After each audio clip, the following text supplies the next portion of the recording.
E até por isso, outro dia, eu falei, né, me perguntaram, você acredita na força do Moro?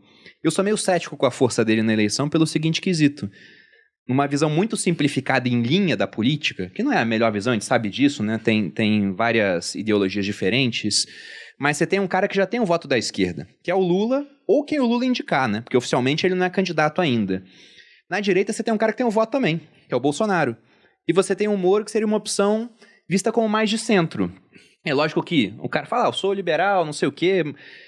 Tem umas diferenças ali de classificação se você apontar para a própria pessoa, mas eu enxergo ele como mais de centro e muita gente eu sei que tem essa mesma visão, como uma opção do meio.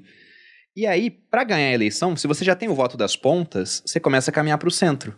Só que o cara do centro não tem para onde caminhar, ele acaba sendo meio espremido. Eu vejo, por exemplo, a sinalização do Lula querendo chamar o Alckmin, né? A gente pode até comentar sobre isso, se você acha que vai acontecer ou não, como essa tentativa de ir para o centro. Ele começa a falar, não, vou fazer um governo mais de centro. Aí o Bolsonaro, que tinha lá atrás, na outra eleição, vai ter a bandeira liberal, né? E se for olhar o governo Bolsonaro, até o Paulo Guedes, quando a gente gravou um Primocast com ele, ele falou, quis o destino que eu fosse ministro da Economia que mais aumentou o gasto público por conta da pandemia. Agora vai ter o Auxílio Brasil. Então, ele perdeu essa bandeira do liberalismo. Ele também está caminhando mais para o centro. Eu lembro que na época que o Moro saiu do governo Bolsonaro, eu fiz um post no Instagram, e aí automaticamente eu virei socialista para alguns, né? Porque não pode falar uma vírgula do Bolsonaro, falando que eu enxergava o governo com dois grandes bastiões, que era a luta contra a corrupção, que era representado pelo Moro, Lava Jato, e o Paulo Guedes, que era o bastião econômico do liberalismo. E aí, naquele momento, ele perdeu aquele bastião, digamos assim, moral.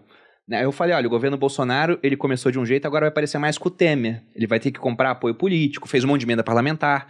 E eu falava que se o Paulo Guedes saísse, ia terminar igual o da Dilma, no final das contas. E acabou que não aconteceu, né? Nem sei se o Paulo Guedes vai continuar. Ele não saiu, ou mas não. Teve que tomar um monte de medida por causa da pandemia, né? No caso. Também, ali foi uma coisa que realmente mexeu com o mundo inteiro, mas eu duvido muito que o Paulo Guedes ele fez o que ele acreditou que ia fazer no governo. Óbvio. Ele falava que ia vender 1 trilhão em imóveis da União, né? Privatizar um monte de coisa. Esse Primocast não aconteceu. Ele falou, eu assisti o Primocast que os meninos gravaram com o Paulo Guedes e ele falou várias coisas que ele queria fazer. Você vê o encanto dele, a necessidade dele de revolucionar.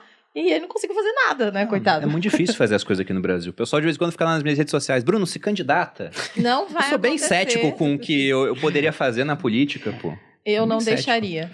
E a Malu também não deixaria. E eu também, me chamo de conservador, mas gosto de ter os intestinos dentro da minha barriga. É que quando você tá fora da máquina, você tá fora da máquina e você olha de longe, você tem a impressão de que as coisas são muito lentas e que nada acontece. Uhum. Mas aí eu tenho, cada vez mais com o ranking dos políticos, eu tô mais presente no Congresso, no Poder Executivo, entrando a máquina, olhando pelas tripas lá de dentro.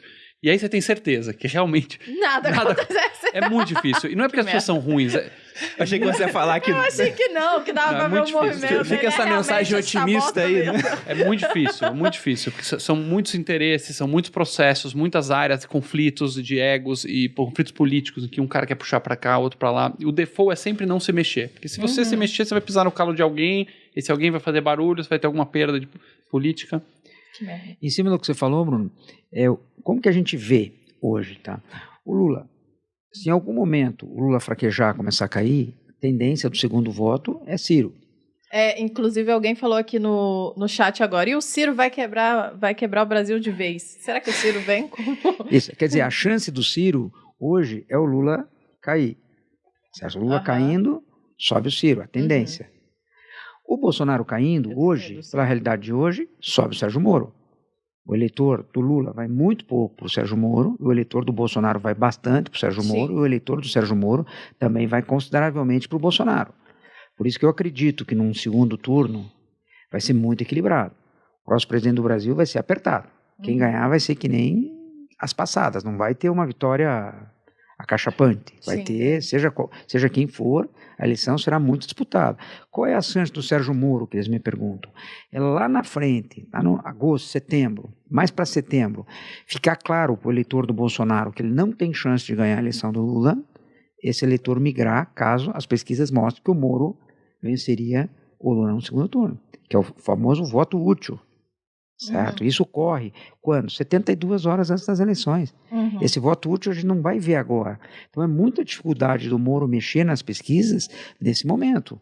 como é a dificuldade de João Dória, de Ciro Gomes, certo? O quadro vai começar a mexer para valer quando começar o horário eleitoral. Aí sim, aí eles têm mais chance de movimento. No momento, é muito difícil. Quem tem mais chance de subir e cair é o Bolsonaro, porque está com a máquina na mão. Seja por positivo, seja por negativo. Sim. Quem tem mais chance de mexer nesse momento é o presidente Jair Bolsonaro. Só um gancho aqui, aproveitando que o Murilo falou, posso dar uma opinião polêmica aqui, mas do Gostamos. ponto de vista do Já Bolsonaro... vira um corte aqui já, Rael. Por favor, pode, Alexandre. Do ponto de vista do Bolsonaro, um Sérgio Moro com um dígito, não um Sérgio Moro com 15%, um Sérgio Moro com 7%, 8%, pode ser mais bom do que ruim. Pode ser. Por quê? A existência do Sérgio Moro nos debates, na corrida, é uma pedra no sapato muito mais do PT do que do governo. Porque o Moro, ele atira para os dois lados, é o papel dele, mas o que ele tem para falar do Bolsonaro? Ah, você interferiu na PF, botou um cara aqui, outro ali, e eu não gostei, você não me deu tanta autonomia, mas isso não se compara. A grande bandeira dele é a bandeira dele é que, cara, ele olha para o olho no olho do Lula e coloquei, ó, visão do Sérgio Moro, ele olha no olho do Lula e fala, aí, ó, seu chefe de gangue, de quadrilha. Eu te coloquei na cadeia, seu bandido que assaltou o Brasil, que aparelhou estatais, que investiu em porto lá em Cuba, na Venezuela. Então, o Moro, ele tá sempre lembrando o eleitor, né, Murilo, mostrando, escancarando o telhado de vidro que o PT tem. Concordo muito com o Alexandre falou. Hoje, nesse momento, para o Bolsonaro é fundamental a manutenção da candidatura do Moro. Sim, porque aí se ele se permanece no segundo turno, esse povo vai pro Bolsonaro. A tendência é que vai mais pro Bolsonaro. E principalmente o Bolsonaro precisa do Moro para tentar que a narrativa da corrupção, que é o grande problema do PT, volte com mais ênfase. Então eu acho que o Moro é uma peça fundamental nessa eleição para o Bolsonaro. Pode ser um risco? Pode, mas é muito importante que permaneça no pleito.